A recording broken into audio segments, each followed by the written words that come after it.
देश अभी कोरोना के सबसे बड़े संकट के दौर से गुजर रहा है।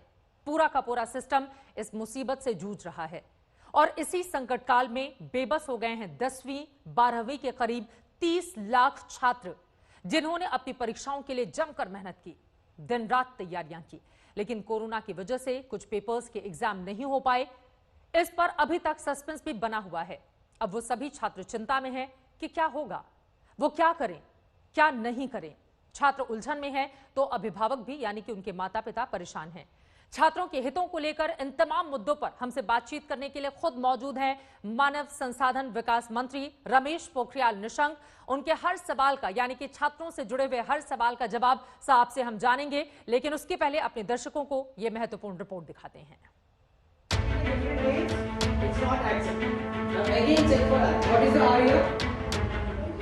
कोरोना का संक्रमण काल नहीं होता तो छात्र अभी रिजल्ट का जश्न मना रहे होते। कोई आगे की पढ़ाई की रणनीति बनाता तो कोई अपने भविष्य को संवारने में शिद्दत से जुट चुका होता।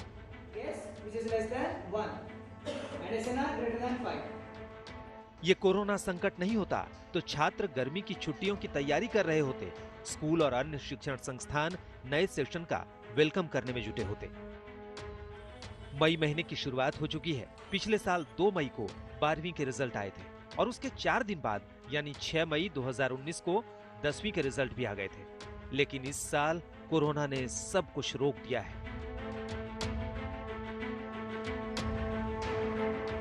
इसका बड़ा असर 10वीं और 12वीं के उन छात्रों पर पड़ा है जो इस साल बोर्ड की परीक्षाएं दे रहे थे।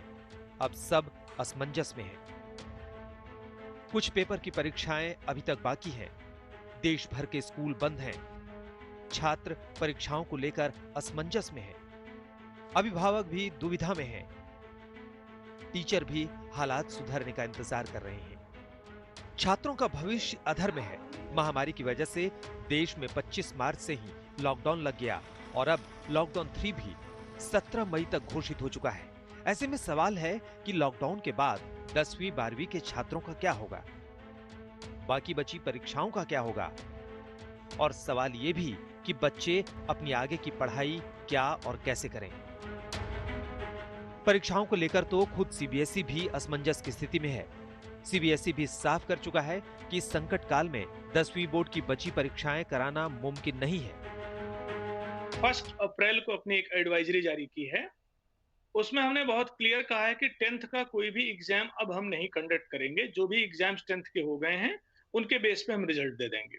12th सब्जेक्ट के एग्जाम्स क्लास 12th के हम उनका री एग्जाम करेंगे एंड वी आर वेटिंग कि जैसे लॉकडाउन उठेगा हम परीक्षा कर सकेंगे। छात्रों के हितों को देखते हुए अभी 28 अप्रैल को ही मानव संसाधन विकास मंत्री रमेश पोखरियाल निशंक ने तमाम राज्यों के शिक्षा मंत्रियों से बात की। इसमें कई अहम सुझाव मिले जिन पर सरकार विचार कर रही है।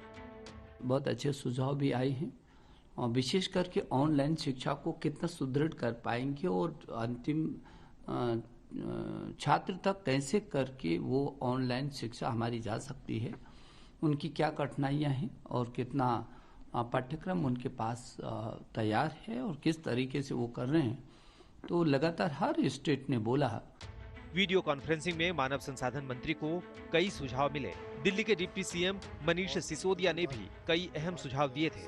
उन्होंने कहा था कि 10वीं और 12वीं के छात्रों को इंटरनल परीक्षा के नंबरों के आधार पर बिना परीक्षा लिए ही पास कर देना चाहिए।